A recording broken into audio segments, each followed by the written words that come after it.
ప్రస్తుతం మనం చెంచల్గూడ జైలుకి వెళ్దాం. చెంచల్గూడ జైలు వద్ద మా ప్రతినిధి శ్రీకాంత్ ఉన్నారు.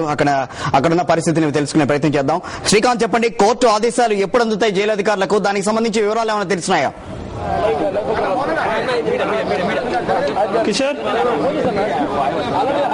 కిషోర్ రైట్, చెప్పు శ్రీకాంత్. కిషోర్, మనం చూస్తున్నాం జగన్ కు బెయిల్ వచ్చిందన్న వార్త తెలిసిన వెంటనే పెద్ద ఎత్తున ప్రజలు, అలాగే జగన్ అభిమానులు, వైఎస్ఆర్ కాంగ్రెస్ పార్టీ నేతలు ఏదైతే రాష్ట్ర వ్యాప్తంగా, ఆ మాటకు వస్తే దేశ వ్యాప్తంగా కూడా ఈ ఉదయం నుంచి సర్వత్రా ఉత్కంఠత, ఒక విధమైన ఆందోళన. ఇన్ని రోజులు, దాదాపు 16 నెలలుగా 484 రోజులుగా మనం చూస్తున్నాం వైఎస్ జగన్ ను కేసుల విషయంలో అక్రమంగా బంధించారన్న అభిప్రాయం నెలకొన్నటువంటి నేపథ్యంలో ఈ రోజు బెయిల్ వస్తుందా రాదా అన్న ఉత్కంఠత కూడా ఈ ఉదయం నుంచి కూడా నెలకొన్నటువంటి నేపథ్యంలో కొద్దిసేపటి క్రితం నాంపల్లి కోర్టు బెయిల్ ప్రకటించగానే ఇక్కడికి వచ్చినటువంటి వైఎస్ అభిమానులు, అలాగే వైఎస్ఆర్ కాంగ్రెస్ పార్టీ నేతలు, పెద్ద ఎత్తున సాధారణ ప్రజానీకం కూడా ఇక్కడ పెద్ద ఎత్తున స్వీట్లు పంచడం కనిపిస్తుంది. ఇప్పుడిప్పుడే పెద్ద సంఖ్యలో ఇక్కడికి వచ్చి స్వీట్లు పంచి పండగ వాతావరణం ఇక్కడ నెలకొంది. కేంద్ర కారాగారం దగ్గర రేపు జగన్ జైలు నుంచి విడుదలవుతారని ఇక్కడ ఉన్నటువంటి అధికారిక వర్గాల ద్వారా మనకు అందుతున్న సమాచారం. పూచికత్తులు రేపు ఉదయం నాంపల్లి కోర్టులో సమర్పించిన తర్వాత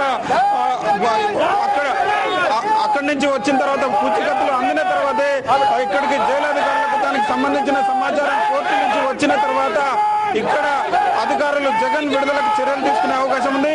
ఈ మొత్తం ప్రాసెస్ కంప్లీట్ కావడానికి రేపు మధ్యాహ్నం, రేపు 12 గంటల సమయంలో జగన్ జైలు నుంచి విడుదల అవకాశాలు కనిపిస్తున్నాయి. మనం ఇక్కడ చూస్తున్నాం, ఒక పండుగ వాతావరణం ఉంది. ఇక్కడికి వచ్చినటువంటి మతాలకు అతీతంగా కూడా ఇక్కడికి వచ్చినటువంటి మైనారిటీలు, అలాగే ఇతరులు, పిల్లలు, పెద్దలు అందరూ కూడా ఇక్కడ పండగ వాతావరణంలో జగన్ కు బెయిల్ రావడాన్ని స్వాగతిస్తున్నారు. ఇక్కడ మనం కొద్దిమందితో మాట్లాడే ప్రయత్నం చేద్దాం. సార్, మీరు చెప్పండి, జగన్ కు బెయిల్ వచ్చిన విషయాన్ని మీరు ఎలా చూస్తున్నారు? ఈ రోజు ఎప్పుడెప్పుడు అని మనం చూస్తున్న ఎదురు చూస్తున్న ఈ రోజు మొత్తం 8 కోట్ల మంది ఆంధ్ర ప్రజలు ఎదురు చూసిన సమయము ఈ రోజు ఆసన్నమైంది. ఈ రోజు మన జగన్మోహన్ రెడ్డి గారి బెయిల్ వచ్చింది, మీ అందరికి తెలుసు. ఈ బెయిల్ వల్ల ఇంకా మన రాష్ట్రంలో ఇప్పుడున్న సమస్యల వల్ల ఎంతో నలిగిపోతున్న ఈ ఆంధ్రగా సమైక్య విషయం కానీ, ఇంకా వేరే సమస్యలు కానీ ఎన్నో సమస్యలు ఉన్నాయి. ఈ సమస్యలకు సరైన టైంలో మన జగన్మోహన్ రెడ్డి గారు ఈ రోజు బయటకు వస్తున్నారు. ఆయన వచ్చిన తర్వాత ప్రతి ఒక్కరికి కూడా ఏ సమస్యలు లేకుండా పోతాయని చెప్పి ఈ విధంగా గంటపాండంగా వైఎస్ఆర్ కాంగ్రెస్ పార్టీ చెప్తున్నాము. చెప్పండి, మీరు జగన్ కు బెయిల్ రావడాన్ని ఎలా అర్థం చేస్తారు? ఇవాళ మొత్తం ఆంధ్రప్రదేశ్ మొత్తం 12 కోట్ల ప్రజలందరూ చాలా హర్షిస్తున్నారు. ఇవాళ దీపావళి, రంజాన్, క్రిస్మస్ పండుగల కూడా వైఎస్ఆర్ కాంగ్రెస్ పార్టీ క్యాడర్ కాకుండా ప్రతి ప్రజలు కూడా సంబరాలు చేసుకుంటున్నారు. రెండో విషయం ఏం చెప్తే అంటే, నేను ఒక తెలంగాణ పౌరుని ఉన్నా కూడా నేను తెలంగాణ, ఆంధ్ర, రాయలసీమ 3 ప్రాంతాలలో జగన్మోహన్ రెడ్డి ప్రతి ఒక్కరు గుండెలలో జగన్మోహన్ రెడ్డి గారు ఉన్నారు. ఎందుకంటే వాళ్ళ తండ్రి గారు చేసిన ప్రతి ఒక్క స్కీమ్ కానీ జగన్ అన్న అది కరెక్ట్ గా సెట్ చేసి ప్రతి ఒక్కరికి డిస్ట్రిబ్యూట్ చేస్తాడు అన్నట్టు ప్రతి ఒక్కరికి నమ్మకం ఉంది. రెండో విషయం ఏంటంటే, ఇవాళ వీళ్ళందరూ జగన్ అన్న జైల్లో పెట్టారు కదా, వాళ్ళందరూ వాళ్ళ ముఖాలు ఎక్కడెక్కడ పెట్టుకుంటారని ఆ రోజు రాజశేఖర రెడ్డి గారు పూజలు అన్నారు కదా, ఇవాళ నేనంటున్నా వాళ్ళ ముఖాలు ఎక్కడెక్కడ పెట్టుకుంటారు. ఇలా బెయిల్ దొరికింది. ఇన్ని ప్రతి ఒక్క సెక్షన్ పెట్టారు.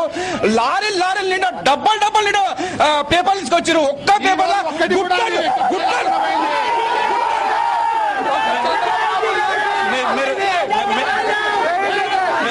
మీరు ఎక్కడి నుంచి వచ్చారు? జగన్ బెయిల్ విషయంలో మీరేమనుకుంటున్నారు? గత 6 నెలల కింద నేను స్పీచ్ ఇచ్చాను. అరచేత్తో సూర్యుని ఆపడం ఎంత సాధ్యమో మన వైఎస్ జగన్మోహన్ రెడ్డి గారు ఆపడం అంత సాధ్యమని చెప్పి సభాముఖంగా నేను చెప్తున్నాను. ఎన్ని కుట్రలు వండినా నిజాయితీ ఈ రోజు గెలిచిందే.